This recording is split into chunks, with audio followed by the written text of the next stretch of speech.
강요미수 혐의로 구속된 이동재 전 채널A 기자 측은 한동훈 검사장과의 공모 의혹을 계속 부인하고 있습니다.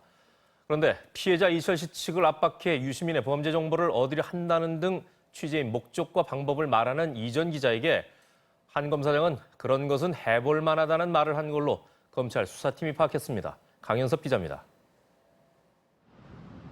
지난 2월 초 이동재 전 기자 등 채널A 취재진은 이철 전 밸류인베스트 코리아 대표의 경기도 양주 자택을 두 차례 찾아갔습니다. 당시 이 전 기자는 일가족을 설득해 유시민 등 정치인들에게 뿌린 돈과 장부를 받으려 한다고 채널A 법조팀 대화방에 공유했습니다.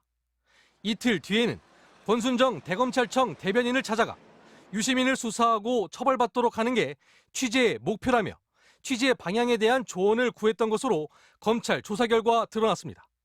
이에 대해 권 대변인은 조언할 위치에 있지도 않고 실제로 조언한 바도 없다고 MBC에 밝혔습니다.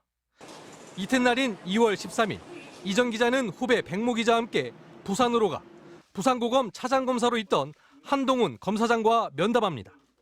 녹취록을 확보한 검찰은 당시 이 전 기자가 신라젠 사건 관련 여권 인사들을 취재 중인데 이철 씨와 그 가족을 압박해 유시민 등의 범죄 정보를 구하고 있다며 편지를 썼고 가족을 찾아다닌다는 취지의 말을 한 것으로 파악됐습니다. 그러자 한동훈 검사장은 그런 것은 해볼 만하다.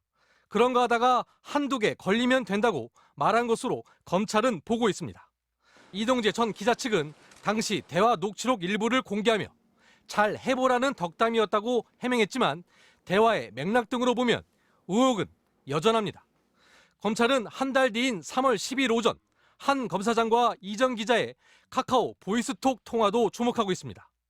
이 전 기자는 이 통화가 끝난 뒤 후배 기자에게 전화해 취재가 어렵다고 하자 한 검사장이 내가 수사팀에 말해줄 수 있다.